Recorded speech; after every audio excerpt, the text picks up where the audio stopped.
পোনপ্ৰথমে ইংৰাজী নৱবৰ্ষৰ বহুত শুভকামনা জনাইছোঁ। বহুতে হোৱাটছএপত মেছেজ যোগে জনাই আছিল যে ভাৰতীয় দলে অষ্ট্ৰেলিয়াৰ বিৰুদ্ধে টেষ্ট মেচখনত পৰাজয় হোৱাৰ পিছত ৱৰ্ল্ড টেষ্ট চেম্পিয়নশ্বিপৰ ফাইনেলত প্ৰৱেশ কৰিব পাৰে নে নাই তাৰ ওপৰত এটি ভিডিঅ' বনাবলৈ কৈ আছিল। এতিয়া ক'ব গ'লে ভাৰতীয় দলে ৱৰ্ল্ড টেষ্ট চেম্পিয়নশ্বিপৰ ফাইনেল ৰেচৰ পৰা এতিয়াও বাহিৰ হৈ যোৱা নাই, কিন্তু ভাৰতীয় দলৰ আগত যি ধৰণৰ কোৱালিফিকেশ্যন চিনাৰিঅ' আছে সেয়া অতি কঠিন, কিয়নো ভাৰতীয় দলৰ ওপৰত কেৱল মাত্ৰ নিৰ্ভৰ কৰা নাই ভাৰতীয় দলৰ ভাগ্য অইন দলৰ হাতত। ক'ব গ'লে ছিডনী টেষ্টখনেই ভাৰতীয় দলৰ 2023 আৰু 25 চনৰ টেষ্ট স্কেলৰ অন্তিমখন মেচ, আৰু ভাৰতীয় দলে টেষ্ট চেম্পিয়নশ্বিপৰ ফাইনেলত প্ৰৱেশ কৰিবলৈ হ'লে ছিডনী টেষ্টখন জয়লাভ কৰাটো অতিকৈ জৰুৰী। ভাৰতীয় দলে যদি এই মেচখন ড্ৰৰূপেও সমাপ্তি কৰে তেতিয়াও এই টেষ্ট চেম্পিয়নশ্বিপৰ ৰেচৰ পৰা সম্পূৰ্ণৰূপে বাহিৰ হৈ যাব।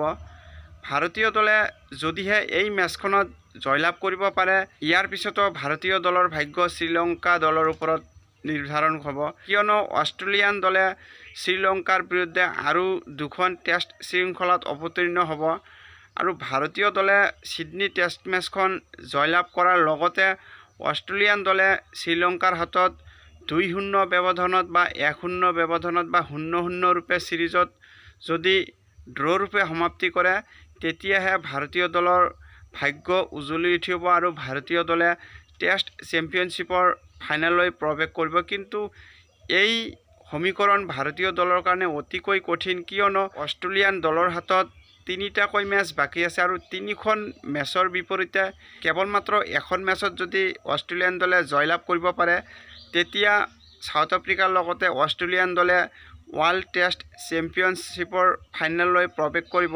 এই টেষ্ট চেম্পিয়নশ্বিপৰ ফাইনেল ৰেচৰ পৰা ইতিমধ্যে শ্ৰীলংকান দলেও আঁতৰি যোৱা নাই। শ্ৰীলংকা দলৰ হাততো সুবৰ্ণ এটা সুযোগ আছে ৱৰ্ল্ড টেষ্ট চেম্পিয়নশ্বিপৰ ফাইনেললৈ প্ৰৱেশ কৰাৰ। সেই মৰ্মে শ্ৰীলংকান দলেও অষ্ট্ৰেলিয়ান দলক ইমান সহজে এৰি নিদিব।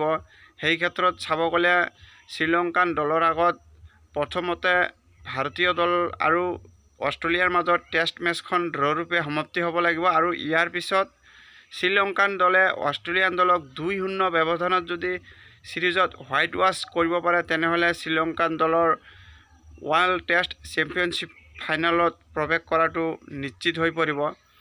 সেই ক্ষেত্ৰত দেখা গ'লে 3টা দলৰ সম্ভাৱনা এতিয়াও আছে, যদিও অষ্ট্ৰেলিয়ান দলে সকলোতকৈ ফেভাৰিট আৰু সম্ভাৱনা বেছি থাকিব।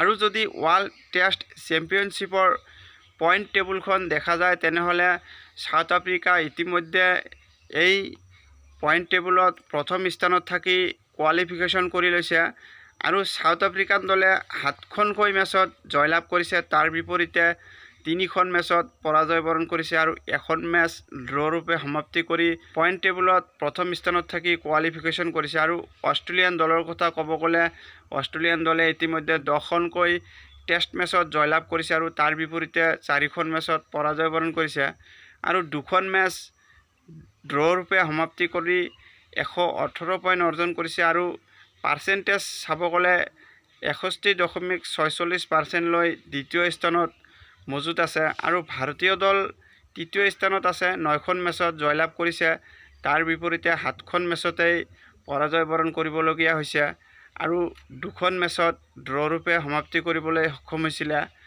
আৰু পইণ্ট চাব গ'লে 114, আৰু পাৰ্চেণ্টেজ চাব গ'লে 52.78% লৈ তৃতীয় স্থানত উপস্থিত আছে ভাৰতীয় দল।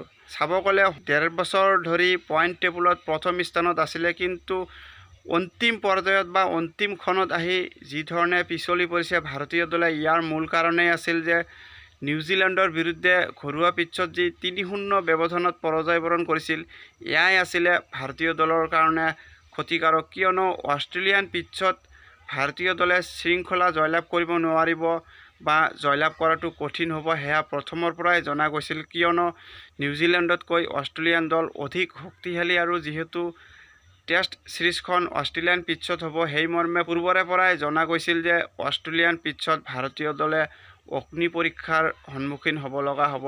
তেনে ক্ষেত্ৰত ভাৰতীয় দলে যদিহে নিউজিলেণ্ডৰ বিৰুদ্ধে ছিৰিজখনত 2-0 ব্যৱধানত জয়লাভ কৰিলেহেঁতেন, তেতিয়া ভাৰতীয় দলৰ আজি এই সমীকৰণ আগত আহি নপৰিলেহেঁতেন আৰু নিজৰ ওপৰতে ভাৰসাম্য ৰাখি বা নিজৰ দমতেই ভাৰতীয় দলে ৱৰ্ল্ড টেষ্ট চেম্পিয়নশ্বিপৰ যি ফাইনেল, সেই ফাইনেলত প্ৰৱেশ কৰাৰ এটা সুবৰ্ণ সুযোগ আছিলে। কিন্তু ভাৰতীয় দলৰ এতিয়া ভাগ্য কেৱল অইন দলৰ হাতত। এই ক্ষেত্ৰত ভাৰতীয় দলে প্ৰায় ক'ব গ'লে ৱৰ্ল্ড টেষ্ট চেম্পিয়নশ্বিপ ফাইনেল খেলাটো অনিশ্চিত। এয়াই আছিলে ভাৰতীয় দলৰ 2023 আৰু 2025 বৰ্ষৰ যি ৱৰ্ল্ড টেষ্ট চেম্পিয়নশ্বিপৰ স্কেল, সেই স্কেলৰ পইণ্ট টেবুল আৰু মেচসমূহৰ কথা বিৱৰি জনালোঁ। যদি ভিডিঅ'খন চাই ভাল লাগে তেনেহ'লে লাইক আৰু ছাবস্ক্ৰাইব কৰিব, লগতে কমেণ্ট কৰিবলৈও নাপাহৰিব।